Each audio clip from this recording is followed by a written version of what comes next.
We get it. There are too many car insurance companies trying to convince you that they have the best car insurance rates. We don't think we need to convince you. We're Root, and we do car insurance differently. We don't think it makes sense to only base your car insurance rate on things that have nothing to do with your driving, like your occupation or education. When you take the test drive using the Root app, we price your car insurance rate primarily on how you drive. It's that easy. Just download the Root app, drive around like you normally would for a couple of weeks, and get a quote based primarily on how you actually drive. Good drivers could save up to $900 a year when they switch to Root. We're taking an old industry and making it fair. Root Insurance, because better drivers deserve better rates. Download the app today and see how much you could save. Terms and conditions apply, subject to underwriting review. See Root.com for details. Hey, it's Ryan Reynolds here from Mint Mobile. Now, I was looking for fun ways to tell you that Mint's offer of unlimited premium wireless for $15 a month is back. So I thought it would be fun if we made $15 bills. But it turns out that's very illegal.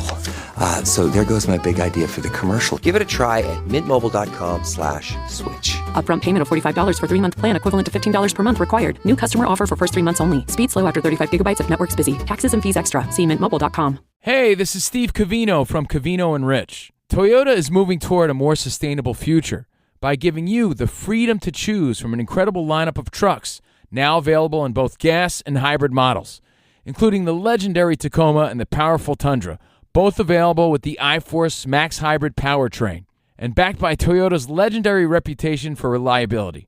More choices, less compromise. Visit buyatoyota.com for a great deal on an efficient Toyota today. Toyota, let's go places. Hey, good drivers. Yeah, we're talking to you, the ones who don't speed, the ones who avoid those fender benders, and who always use their turn signal. Congratulations, you're a better driver, and that means you could get better rates with Root Insurance. It's time to stop paying for other people's bad driving habits. You know, like the ones who cut you off just to slam on their brakes. Or the lead foot speeding to work every day. With Root Insurance, you'll get a quote based primarily on your driving. Just download the Root app, drive around like you normally would for a couple of weeks, and boom, you'll get a quote that actually makes sense. It's that easy. Root, because better drivers deserve better rates. Download the Root app today and see how much you could save. That's Root Insurance. Terms and conditions apply. Subject to underwriting review. See Root.com for details.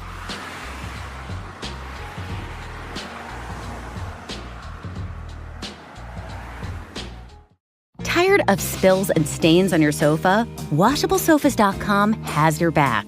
Featuring the Anabay collection, the only designer sofa that's machine washable inside and out, where designer quality meets budget-friendly prices. That's right, sofas start at just $699. Enjoy a no-risk experience with pet-friendly, stain-resistant, and changeable slipcovers made with performance fabrics. Experience cloud-like comfort with high-resilience foam that's hypoallergenic and never needs fluffing. The sturdy steel frame ensures longevity, and the modular pieces can be rearranged anytime.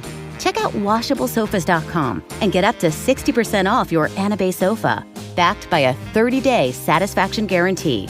If you're not absolutely in love, send it back for a full refund. No return shipping or restocking fees. Every penny back. Upgrade now at washablesofas.com. Offers are subject to change and certain restrictions may apply.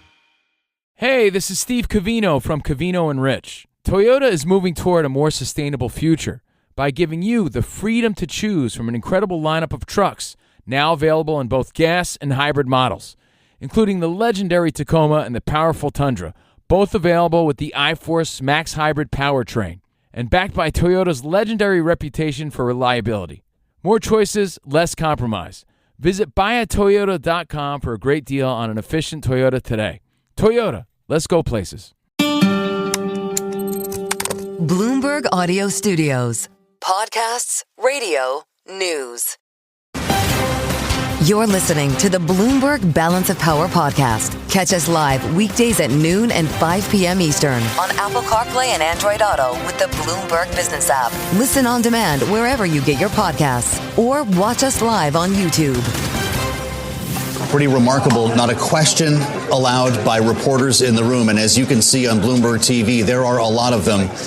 This is the chaos left from President Trump and President Putin making very quick action at the podiums. Very difficult to tell what was accomplished in this meeting, both referring to progress, Vladimir Putin even referring to a deal, but we have no details on what that might include other than an intention to meet again. This is special extended coverage on Bloomberg TV and radio, the Trump-Putin summit in Alaska. I'm Joe Matthew in Washington, and we thank you for being with us here on Balance of Power as we seek analysis now from our political panel. Bloomberg Politics contributors Rick Davis and Jeannie Shanzano have been with us for the duration, and I would like to hear from both of you here about what we just heard. Jeannie, there were big questions about whether they would be on the same page. It seems they were, not only with their appreciation for one another. It was like two friends being reunited, but in their eagerness to project progress, which may not be backed up by details. What did we just hear? What we just heard, I think, is pretty clear that President Trump is going to go home with nothing in his pocket except for potentially a second meeting. And that's obviously something, but it is far, far less than I think he wanted. He does want to be a peacemaker here. And I think what is clear is that for all of the niceties and the talk of a relationship, they didn't at least indicate to us any progress by way of approaching peace or a ceasefire vis-a-vis Ukraine. You even heard a little bit from Vladimir Putin, from President Putin, blaming Ukraine for the situation. Not surprising, but it hardly shows that they made progress there. So I think President Trump going home empty-handed. And to your point, it's also very telling that neither president took questions from the press after all of this. They stood, they spoke, and they left. And so I think the reason is they don't have much to say for the time they spent together from the perspective of seeing anything get achieved vis-a-vis the Ukraine-Russian conflict. Yeah. Do you agree with Jeannie on this, Rick Davis? And in what world is it appropriate to have the president of Russia kick off a news conference at a U.S. military base on American soil? Yeah, this was my read was clearly this was a Putin meeting. One probably requested the chance to speak first, knowing that it would create this level of diminishment for Donald Trump. Two, that statement he read, Vladimir Putin, could have been written 6 months ago. He came prepared with a statement that was going to make light of the pre-existing relationship between the U.S. and Russia, forgetting decades of hatred and conflict between the two countries. And you would expect that out of a KGB officer, right? Paint a picture of a flowering relationship that has no downside. And I'm not surprised that there is a semblance of a deal, because Vladimir Putin came probably with a deal. And it's probably the same deal he's been talking about for 3 years, which is give me the eastern portion of Ukraine, a ban on ever having Ukraine join NATO, and a disarmament of the Ukraine military. And he talked about those things that were threats to Russia that had to be stopped in order to make peace. If that is indeed the case, and he's been consistent about that, the president will get an earful from his friends in NATO, the European Union, and certainly from President Zelensky when he makes those phone calls. You do wonder how those calls are going to go here. Jeannie, what would possess Donald Trump to have Vladimir Putin actually begin this news conference as if we were in Moscow, not in Anchorage? And did he in the end protect Putin from taking questions from American journalists? Yeah, I mean, the whole thing from start to finish has been very odd. From the rolling out of the red carpet for somebody who has been indicted on war crimes from the ICC to inviting him to U.S. soil in the first place, particularly a military base, then to your point, letting him speak first. I think we did hear from Vladimir Putin the kind of flattery that he knows Donald Trump wants when he was talking. For instance, we heard it a couple times, but one point that struck me was when he was saying, oh, Donald Trump is right. If he had been elected, if he had been in office in 2020, none of this would have ever happened. It's hard to believe that, but certainly that's what Donald Trump says all the time and what he wants to hear. And I think the only question for Donald Trump now is, what are you going to do? You made this arrangement for him to come. You're leaving with absolutely nothing. Are you now going to pursue the tariffs that you've talked about? What angle are you going to play now? Because the only one who's won out of this so far is Vladimir Putin. The Russians are thrilled. He has been welcomed back by the U.S. president onto the world stage, treated like a king as he came down the red carpet. And all of that for apparently nothing except maybe a promise of a meeting next time in Moscow, which even Donald Trump said he would probably get some heat for. So I think Donald Trump, to me, looked slightly aggrieved, and he has every right to be, I think, at this point. And I think the question now is, how are you going to respond to this? Because he's going to not want to look like he's been played by Vladimir Putin, but that seems to be what has happened here.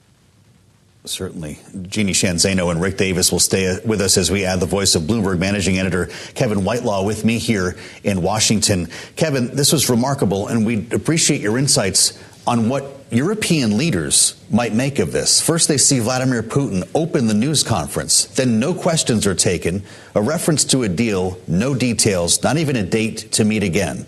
Was this summit a failure?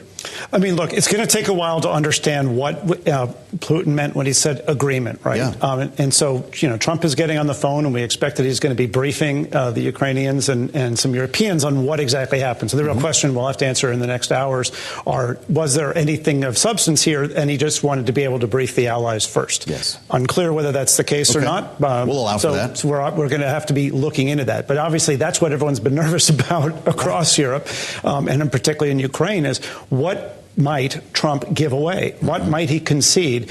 And even if there wasn't a deal, he may have offered concessions that then become part of the sort of ground game for any negotiation. Yes. And I think that is exactly what everyone in the NATO allies, European Union allies are worried about. But Ukraine, which is already suffering shortages of military equipment because of the various freezes on aid. Sure. Their finances are in critical condition in many ways. This is a moment where they have to really, really worry that the president of the United States is just giving up parts of their territory and signaling to Russia that they're going to be able to get something out of this aggression. Yeah.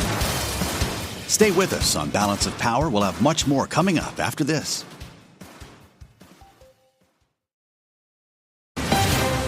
You're listening to the Bloomberg Balance of Power podcast. Catch us live weekdays at noon and 5 p.m. Eastern on Apple CarPlay and Android Auto with the Bloomberg Business app. Listen on demand wherever you get your podcasts or watch us live on YouTube. We bring you now live to Anchorage. Bloomberg's Anne-Marie Hordern was in the room for that, I guess, not news conference because not a question was asked. We'll call it maybe a vague announcement from Presidents Putin and Trump. It's a pretty busy place right now, Anne-Marie. Tell us what the feeling was in the room when these two walked out without talking to you. Well, definitely unconventional that we are in the United States. This was an invitation from President Trump to the United States to President Putin, his first time in the U.S. since a decade. And it was President Putin who started out the news conference. And we do know it's an individual who does have a propensity to go very long. He is the one that mentioned security guarantees for Ukraine and mentioned an agreement. So then when the president decided to follow up and give his remarks, you thought that potentially he was going to give more details of a deal that was in the working meeting based off the hours they spent together today, the contours potentially, but that's not what we got. One of the first things Trump said was there's no deal until there's a deal. And he said he had to call his European counterparts, the head of NATO, and President Zelensky, and ultimately he said it's up to them. So this said to me, especially since they didn't take questions, that territory was discussed, because remember, we only had the foreign policy 3-by-3 meeting between both these delegations, not the expanded meeting when you had the Commerce Secretary here and the Treasury Secretary here. So this was strictly likely about territorial swaps as I read it, and what the Russians were willing to offer. Maybe President Trump knows that is not something Volodymyr Zelensky can swallow. The third rail, the red line in Ukraine, of course, is Zelensky pulling out of the region Donbass, which Putin wants all of, the region Luhansk and Donetsk, where you have Volodymyr Zelensky and the Ukrainian front keeping a holdover. Very interesting they didn't take questions. I'm not surprised that maybe Vladimir Putin didn't want to take questions, but President Trump loves briefing the press, and I imagine he's going to brief the press on his way back to Washington, and he's also set to sit down for another Fox News interview, so maybe we will get some more color. Right. But he did say one of the first things he's going to do is call his European counterparts. So, Anne-Marie, just to be clear, that extended session, the working lunch, as it was framed in the guidance from the White House with the Treasury and Commerce secretaries, is not happening now? Is everybody going home? It does feel that way. I spoke to Kirill Dmitriev, the head of the Russian Direct Investment Fund, who is really kind of has become this interlocutor between Moscow, Washington, maybe the most direct contact to Steve Witkoff. And I kept asking him at the end, what happened here? Is there a cessation of hostilities? What kind of agreement is Putin talking about? And he said, more progress, more progress, more progress, more to come. But we don't have any details on if there's going to be another meeting soon, if there's going to be this secondary meeting. The president continuously teased all week, saying the second meeting is going to be even more important than the first, because likely that would include President Zelensky alongside President Putin and President Trump. As of now, it seems that everyone is packing up and going home. Wow. Bloomberg's Anne-Marie Hordern went all the way to Anchorage to bring this story to us without even a dialogue with these two presidents. A pretty interesting result here, Anne-Marie. Thank you so much. I want to bring Kevin Whitelaw back in, Bloomberg managing editor, with the idea of a second meeting, as Donald Trump said, being more productive than the first. Should we assume there will be a second meeting? What if European leaders don't like this phone call? I mean, European leaders have to react carefully here, because they, need to keep Trump on board with support to Ukraine. They're relying on the U.S. military supplies, weaponry to be delivered. So they have to find a way to keep him on sides without allowing him to make concessions that they simply find unacceptable. So they're going to have to continue to play this game of praising him gently while offering him cautions and words. My guess is the fact that this was a three-way meeting, 3-on-3, rather than a one-on-one, probably gave them a little bit of comfort. But I can imagine when they saw the two of those leaders in the back of the president's limousine, there were probably a lot of very, very nervous emails flying. I'd still like to know what was said in that car. There wasn't a translator with them, so presumably Vladimir Putin was speaking English. Kevin, Donald Trump brought up what he likes to call the Russia hoax. Russia, Russia, Russia. In his very brief remarks, to think that he went there today tells us what? Well, I think it just tells us that's the frame through which he's seen everything, still, right? So, I mean, nothing's changed. Well, this meeting was as much about him as it was about trying to solve anything, right? I mean, he's been pretty clear he's waiting for that Nobel Peace Prize to be handed to him. Yes. Obviously, most of what happens to him, he sees through a political lens. And so, the Russia hoax was a knowing nod to people and a way to sort of say, hey, you see that I'm not sort of part of that. But, I think as everyone else is watching this, that feels like ancient history. What really feels like the stakes are now is Ukraine's future and what, after all, Trump is going to do to a country that has otherwise been entirely isolated by most of the Western world, has been cut off and has had its economy absolutely torn apart by this sanctions regime. And Trump is seems to be offering them a way out of some of that, and it's just not clear what Russia is going to give up, if anything. Yeah. Lastly, Kevin, if this working lunch with an economic dialogue, including Bessent and Lutnick, their counterparts, in fact, is not going to take place as it does appear now, does that suggest the U.S. or even both sides overreached to think that we were going to have an economic summit today as well? My guess is both sides, well, particularly the U.S. side, didn't know what was going to happen today, and I think they wanted to be ready for a lot of things. It was interesting that obviously the Russians brought a delegation that included an economic team as well. It did seem like maybe they thought there was more to happen to go on. At the same time, this did last quite a long time, so that does mean that they probably got somewhere in the conversation. Yes. Now, whether that meant that they realized that they're nowhere close, or whether that meant that they see a path forward, I think it's going to take a little while to sort out. But that was the longest meeting they've had. You're right. And I think that's not insignificant right Kevin now. Whitelaw, thank you so much. With me here in Washington. And Kevin's right. This is stretched beyond 2.5 hours, which in fact was their longest meeting. It may have seemed short because of expectations that this could go on for twice as long. It obviously did not. And we want to bring our panel back in. Bloomberg Politics contributors Rick Davis and Jeannie Shanzano. Jeannie, Vladimir Putin mentioned Joe Biden, or at least referred to him in his remarks before President Trump spoke, knowing that Vladimir Putin spoke first. He criticized the former president, saying he can confirm that if Donald Trump had been president, this war never would have happened. Does he actually believe that? I don't think so. I think it is part of his quote unquote charm offensive towards Donald Trump. You know, Vladimir Putin is smart. He's strategic. He knows exactly what President Trump wants to hear, and that is that kind of flattery. He's just reflecting back to Donald Trump, something Donald Trump says all the time. And, you know, what was so stunning to me was, at least watching it from afar, is despite that flattery, Donald Trump seemed a bit mixed emotionally when you just watched him there. After all, he flew all the way there. He rolled out the red carpet. He invited somebody who was wanted on war crimes to U.S. soil, a military base. He rode in the Beast with him, smiling, clapped when he came, and he is leaving after 3 hours, couple hours, with nothing to show for it except some flattery. So I felt like even Donald Trump, who usually is prone to that kind of flattery, may have been thinking, this is not why I came all the way here, because what we all expected, Vladimir Putin shows absolutely no signs of moving at all away from what he has long said about his intent to hold the land that he's taken and to keep with what he demanded from Biden, quite frankly, in Istanbul, and has not been able to get from the Europeans, Ukraine, or the U.S. And Donald Trump now is the latest person to hear these demands and not to bend to them, thankfully. Mm-hmm. The Bloomberg News headline says it all. Here at almost 7:30 p.m. Eastern Time, Trump-Putin news conference ends with no details on agreement. Rick Davis, we heard Vladimir Putin speak English very briefly at the end of his remarks. He said next time in Moscow, suggesting that the next session might happen in the Russian capital. Could that take place?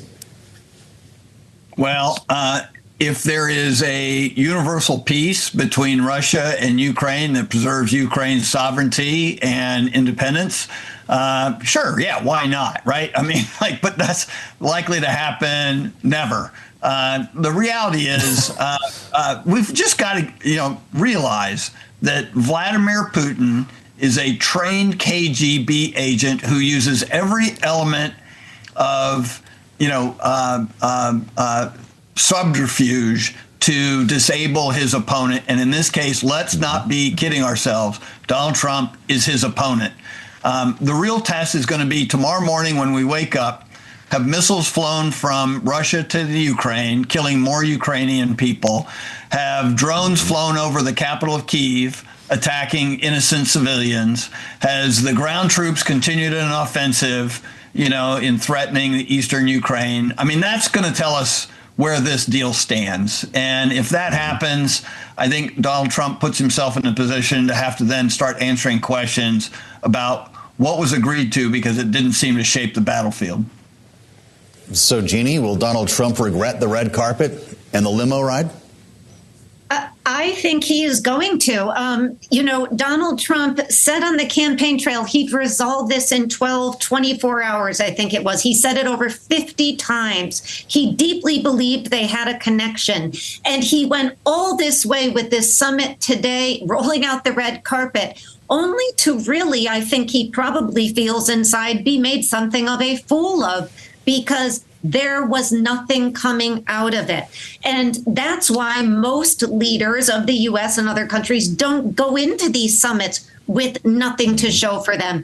I am stunned that they didn't even talk about things outside of Ukraine, at least giving the president something to say he got in the end. So Donald Trump, I think, has to feel very aggrieved. No matter how much flattery Vladimir Putin throws his way, nothing can make up for the fact that he did not get what he came for. Mm-hmm. Jeannie Shanzano and Rick Davis. Thanks for listening to the Balance of Power podcast. Make sure to subscribe if you haven't already at Apple, Spotify, or wherever you get your podcasts. And you can find us live every weekday from Washington, D.C. at noontime Eastern at Bloomberg.com. Lenovo is built for creators who don't wait for inspiration. They chase it. With inventive tech, built-in AI tools, and seamless performance, Lenovo devices powered by Intel Core Ultra processors are designed to bring your wildest ideas to life faster. That's the power of Lenovo with Intel inside. Enjoy flexible financing, rewards on every purchase, and free shipping. And students get special offers when you create an account at Lenovo.com. Lenovo. Hey, this is Steve Covino from Covino & Rich. Toyota is moving toward a more sustainable future by giving you the freedom to choose from an incredible lineup of trucks, now available in both gas and hybrid models, including the legendary Tacoma and the powerful Tundra, both available with the iForce Max Hybrid powertrain, and backed by Toyota's legendary reputation for reliability. More choices, less compromise. Visit buyatoyota.com for a great deal on an efficient Toyota today. Toyota, let's go places. The Twisted Tale of Amanda Knox is coming to Hulu and Hulu on Disney Plus, August 20th. In 2007, Amanda Knox was halfway around the world, studying abroad in Italy. She had no idea her dream would turn into a nightmare. Inspired by the actual events of her wrongful conviction and 15-year fight for freedom, watch the Hulu original series, The Twisted Tale of Amanda Knox, on August 20th. Streaming on Hulu and Hulu on Disney Plus for bundle subscribers. Terms apply.